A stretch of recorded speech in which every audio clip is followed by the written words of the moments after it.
now listening to the Arsenal Therapy Podcast. Hello and welcome back to the Arsenal Therapy Podcast. Today we're going to talk about Piero Hincapie. I've previously said that we don't fully know this Arsenal team. There are layers to add, there are levels to go to, and Piero Hincapie's performance against Brighton showed just that. He's a player that arrived on deadline day, then picked up an injury and has been reduced to a couple of substitute appearances, but his performance against Brighton showed the quality that he has in his game. He's someone that we are yet to discover. We've seen a very, very small sample size of him in an Arsenal shirt, but it was very positive. And I'm going to have a look at some of his actions from that game. I've got some videos to show you. I've got some quotes from Mikel Arteta and some stats from the game that we can really dive into. But firstly, let's look at that quote from Mikel Arteta, because it's an absolutely brilliant one. He said that he's a warrior. And as you can see, I've highlighted some of the words here. So he's a warrior, intensity, physicality, emotion. So that they were the things that he said he is going to bring to this team. He's someone that offers so much quality, but also so much on the mental side of the game as well. And he talked about his quality on the ball. He said he can play inside and he can play in the wide positions. And ultimately, he said that whilst he's not at the physicality right now, he is going to get there and he's going to raise the level of the team. But you can see that I've highlighted quite a few words in this quote. Warrior, intensity, physicality, emotion. They are some of the key traits that you need to play in a Mikel Arteta team. We play as a team. We play as a unit. So if you are on the field, you defend as a team. You attack as a team. And you need to fit into that. You need to play a game that allows Arsenal to really squeeze the opposition, to force them back and take the game on a front-footed basis to them. And that's the kind of skill set that Hincapie has. And it all comes from the intensity and the physicality that he brings. But he also talks about his quality on the ball, which is something I've also highlighted. He played for Xabi Alonso Leverkusen that were an unbelievable ball-playing team. He was always going to be good. But what you'll see in some of the videos I will show you is how smooth he is as well. He's not just a player that makes the right decisions. He's very, very smooth, very agile in possession. And Arteta highlighted his ability to play inside and in the wide positions. The reason I've highlighted that is because it's another trait that Mikel values very highly, and that's a player's versatility. And on this occasion, I've previously talked about Hincapie as a left back and someone who can get forward due to his pace. He's probably the fastest defender that we have. He's someone that we haven't really seen the extent of his pace yet, but we're going to see a lot more of that.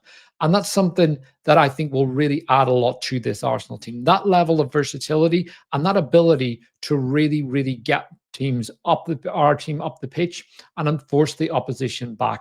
But one of the things I'm going to start with is just his passing. So he is a player that likes to just move the ball forward. That's something that I've talked about, his quality on the ball. And something that came very, very early on in the game was a pass that he made to Andre Harriman-Nus, who I thought was very good against Brighton. And I'm going to show you. So here you see him. He gets the ball. His angle isn't even set to play this pass, and he just gets his head up straight away, and that ball goes into Andre Nus. And you can see the number of Brighton players that are taken out by that pass. But if you go back to where he plays the pass, you can see how many Brighton players just go by one long ball that's played right through the middle of the channel. And you can see the number of Brighton players caught up the pitch and the space that leaves him behind. We've seen Gabriel do that this season, where he plays balls over the top, that clip pass, and that's brought Arsenal a lot of success. We've seen Calafiori do it to great success as well. So this is another player that's very, very good on the ball and very good in possession. And again, as that ball moves, you can see the number of players that are taken out and the run from Andre Harriman-Nus. Gets the ball, and straight away, he's advancing towards the box into an area that he can really hurt the opposition. This is a skill set that we've got a few players have it in the team, but the more quality that you have on the ball, the better you're going to be at controlling games and breaking down the opposition. And that's something that Hincapie really, really has in his locker. But let's look at where he wants to play. So his heat map from the Brighton game was that of a central centre-back. You can see where he comes in and his most congested areas. One of them is right on the halfway line in the center of the pitch. But he built up a very quick, very reliable partnership with Mosquera First 10 minutes were a bit touch and go. Brighton had a few very good transition moments, mostly down to our sloppiness. But as the game went on, these two really, really gelled and they really clicked. But with Hincapie, he is a player that plays on the front foot and he likes to go out to the wide areas. When Kivior came into the team, quite often we would talk about his lack of aggression. And that was something that I always felt held Kivior back. So when Gabriel came out of the team, we lacked a player that could just go in and smash his man. Hincapie is not scared to do that. He used to be a player that was very, very card happy, picked up a lot of yellows a couple of years ago, but those numbers have gone down significantly. And he's now someone who's very good at judging when to get touch tight and when to give his man that bit of space so he doesn't get beat.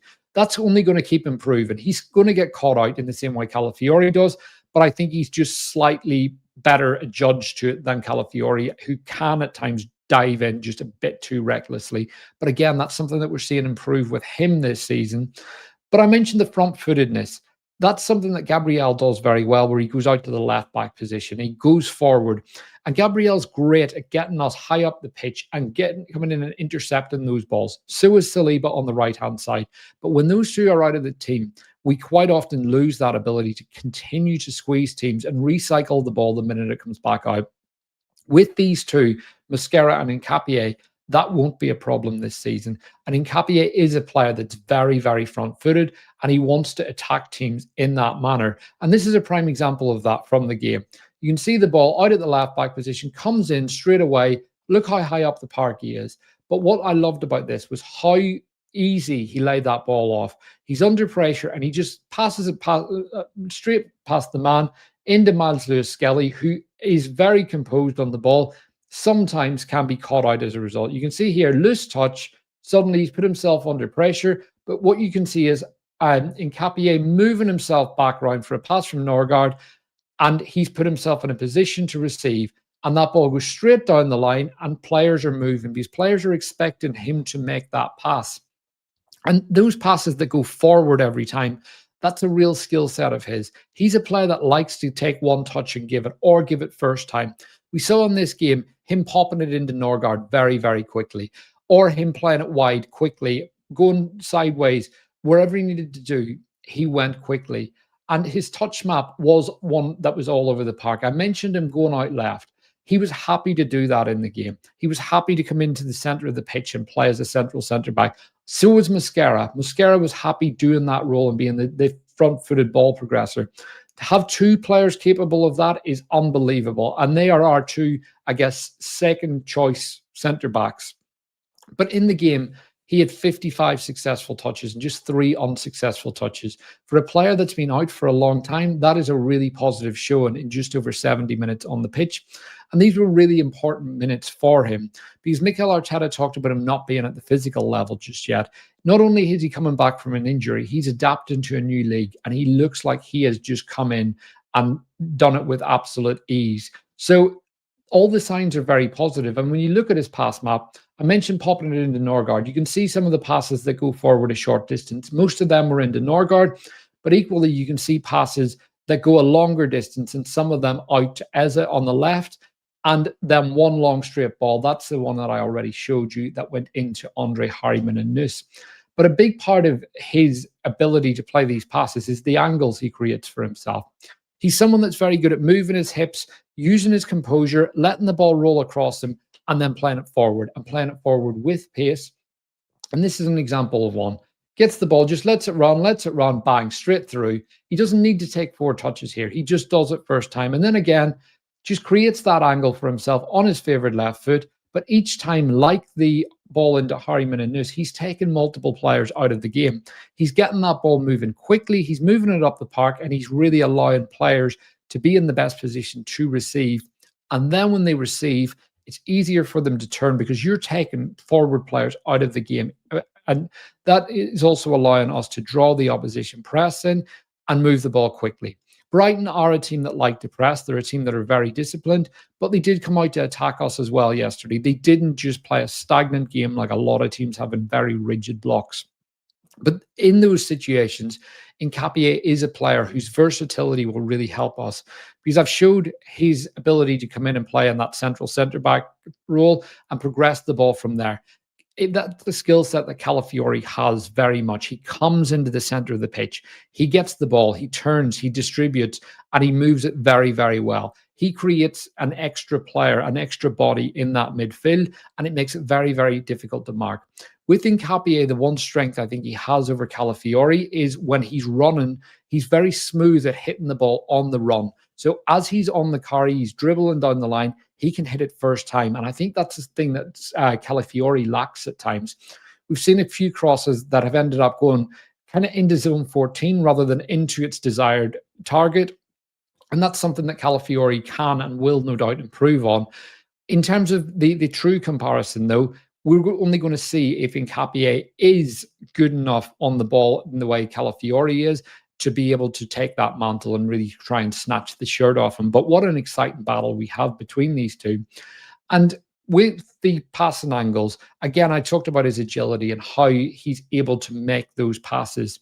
But a big part of it is because he's aware, he's switched on, he's very, very physically robust, and he's agile. But an example of that agility is a recovery tackle he made. This one, you can see Brighton coming through the center of the park, and suddenly there's a big break on here. It's 1v2 in the Brighton, but Hincapie gets turned. And the minute he gets turned, this is where it's really interesting. You can see right here, he's running back, and that touch goes infield. That suddenly puts a player off balance, but he's looking over his shoulder both times. He's looking left, he's looking right, and he's wondering where's the attacker going to go. We've seen Lisandro Martinez be absolutely cooked in this situation against Mo Salah. We saw Mustafi for years falling over in these moments. But on this occasion, Hincapie's got the agility, and that's the key here, is agility and the pace to get back. But he's aware, he's looking over his shoulder the whole time, and he's remained balanced.